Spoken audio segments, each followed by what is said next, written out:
आगे बढ़ते हैं, स्टॉक से थोड़े एक मिनट के लिए बाहर निकलते हैं और कॉर्पोरेट एक्शन की तरफ बढ़ते हैं। आपको मालूम ही है कि कई बैंकिंग के क्राइसिस आ रहे हैं, तो बैंकिंग को सर्विसेज देने वाली कई आईटी कंपनीज भी हैं। उसमें से एक मैस्टेक भी है। उनकी मैनेजमेंट हमारे साथ जुड़ रही है। मिस्टर अशंक देसाई हैं, जो कि कंपनी के एमडी हैं, वो हमारे साथ जुड़ रहे हैं। मिस्टर देसाई, बहुत बहुत शुक्रिया, थैंक यू वेरी मच आज समय देने के लिए। हमने देखा यूएस में और दो तीन बैंक ऐसे निकल के आए जहाँ पे कुछ प्रॉब्लम है उनके बैंकिंग सिस्टम को लेकर। आपकी बैलेंस शीट का 90% हिस्सा आप यूरोप और यूएस से ही लेके आते हैं, और उसमें भी बीएफएसआई बड़ा सेगमेंट है। सर, कितना इम्पैक्ट पड़ रहा है आपको?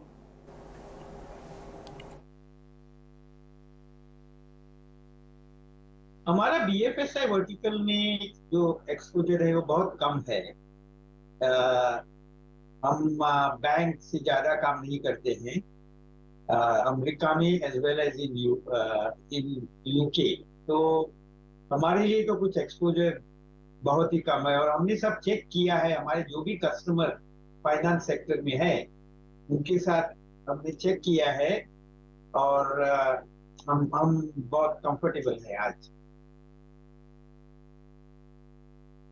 बिजनेसेस की अगर बात करें, यूरोप से सबसे पहले आपकी आय का हिस्सा आता है, उसके बाद यूएस मार्केट से भी एक बड़ा हिस्सा आता है। ब्रिटिश पाउंड की अगर बात करें, अगेंस्ट द डॉलर गिरावट काफी हावी होती दिखी है, और ग्रेट ब्रिटेन पाउंड एक इंपॉर्टेंट सोर्स ऑफ रेवेन्यू भी है यहाँ से, जो कि आपके कारोबार के लिए काफी इंपॉर्टेंट है। किस तरह के इम्पैक्ट यहाँ से देख रहे हैं आप?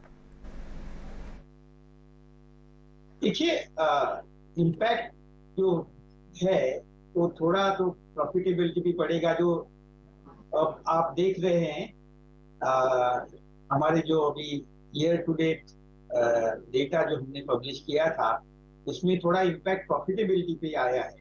मगर आपको ये भी ध्यान में रखना चाहिए कि हमारे मेजर कॉस्ट भी पाउंड में ही है, जो यूके में होता है। तो जो इम्पैक्ट होता है वो सिर्फ जो इंडिया में ऑफशोर का जो है उस पर ही होता है। तो थोड़ा इम्पैक्ट तो होता है, मगर आज अभी जो रेट है पाउंड का वो 2 महीने के पहले से बहुत अच्छा है, मगर लास्ट ईयर से थोड़ा कम है। ये बात ठीक है।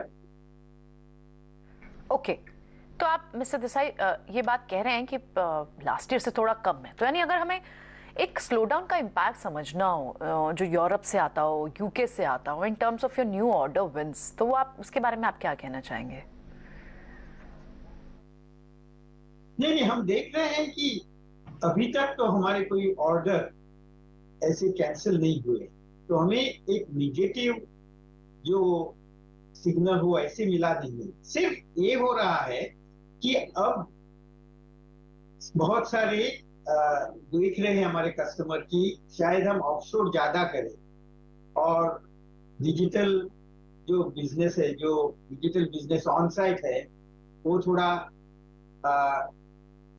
रिड्यूस करे या उसको रीलुक करे। तो इसमें जो डिसीजन है उनका, उसमें थोड़ा सा डिले हो रहा है। तो इम्पैक्ट जो हमारे पे है आज, वो सिर्फ कॉन्ट्रैक्ट जो फाइनलाइज होने हैं वो पोस्टपोन हो रहे हैं, बट कैंसिल हमने देखे नहीं है। न तो हमने कोई निगेटिव साइन देखी है यूके। यूरोप पे तो हमारा बिजनेस बहुत छोटा है, तो अभी तक तो कुछ इसका इम्पैक्ट देखा नहीं। मिस्टर सराई, एक चीज़ आपसे और पता करनी थी। देखिए, ये बात बिल्कुल तय है कि आपका यूरोप और यूके में सबसे ज़्यादा बिजनेस है। ये बहुत अच्छी बात भी होती है, कई बार प्रॉब्लम आ जाए तो बुरी बात भी होती है। खैर, मैं आपको क्यों समझा रहा हूँ, आपको तो अच्छे से पता है ये सारी बात का। लेकिन फिर भी इसके अलावा कुछ और ऐसी ज्योग्राफीज है जहाँ पर आप एक्सप्लोर कर रहे हैं अपॉर्चुनिटीज़ को? देखिए, हमारा फुटप्रिंट यूके यूएस में तो है ही है, मगर एशिया पैक में भी हम है, जहां हम मिडिल ईस्ट में हैं, और ऑस्ट्रेलिया जो रीजन है, और थोड़ा साउथ ईस्ट एरिया एशिया में भी हमारा इम्पैक्ट, हमारा बिजनेस है। तो वो एरिया में तो बहुत अच्छा चल रहा है, मिडिल ईस्ट में पर्टिकुलरली, क्योंकि आपको पता है कि ऑयल प्राइसेस से बहुत सारे ऐसे पॉजिटिव मूवमेंट हुए हैं वहाँ। तो वहाँ पॉजिटिव लग रहा है हमें। और बाकी जगह जैसे मैंने बोला कि हम देख रहे हैं कि कैसे हम ऑर्डर फाइनलाइज करें जल्दी से जल्दी, तो दैट हमारा रेवेन्यू हो जाए। मिस्टर देसाई, आपका बहुत शुक्रिया हमारे साथ जुड़ने के लिए, अपने कारोबार को लेकर आपकी स्ट्रैटेजी और आपके डिफरेंट वर्टिकल्स और डिफरेंट ज्योग्राफीज पर बातचीत हमारे साथ शेयर करने के लिए शुक्रिया। चलिए आगे बढ़ते हैं और मैस्टेक के मैनेजमेंट से हमने बातचीत की, लेकिन स्टॉक मूवमेंट को अगर स्टॉक ट्रैकर पर देखें, संतोष आपसे जानना चाहेंगे पिछले एक साल में मोमेंटम कुछ खास बढ़ा दिखा नहीं, इनफैक्ट डाउनसाइड ज्यादा देखने को मिला। On quarter basis Q3 FY23 stock के लिए ऑन रेवेन्यू फ्रंट पॉजिटिव रहा, रेवेन्यूज में करीब 5% की तेजी थी, हालांकि मार्जिन्स जो हैं वो स्टेबल या फ्लैट ही देखने को मिले।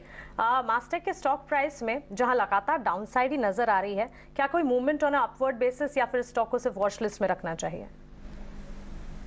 स्टॉक की बात करें तो एक हेल्दी करेक्शन के बाद एक बेस बिल्डिंग प्रोसेस में है। स्टॉक 1500 के आसपास इसने एक बेस बनाने की कोशिश की है, तो जो थोड़ा सा लंबा व्यू रख रहे हैं, जब तक 1500 का लेवल ब्रेक नहीं करता बने रहना चाहिए। और जो अगर ट्रेड लेना भी चाहता है, अगर कोई बाई करना चाहता है, 1500 का स्टॉप लॉस का रिस्क ले सकता है, क्योंकि अगर यहाँ पे ये बेस बना के ऊपर चलने में कामयाब हो जाता है तो ऊपर में 1800 का एक रेजिस्टेंस है, उसको निकालता है, तो फिर से हमको इसमें वो तेजी 2200 रुपए से 2300 रुपए तक की अपसाइड देखने को मिल सकती है। तो बेस फॉर्मेशन में 1500 रुपए का लेवल का स्टॉप लॉस माइंड में रखें और उस हिसाब से ट्रेड कर सकते हैं। ओके, तो चलिए ये राय आपको मिलती हुई मैस्टेक में इस वक्त खरीदारी के मौके बनते हुए दिख सकते हैं, क्योंकि लास्ट क्वार्टर जो है अर्निंग्स के लिहाज से तो पॉजिटिव देखने को मिला। ओशो, एक बार वेदांता पर अपनी राय दीजिए। करीब 1.5 से 2% की तेजी इस वक्त दिख रही है और इस हफ्ते एक न्यूज फ्लो भी था जिसके चलते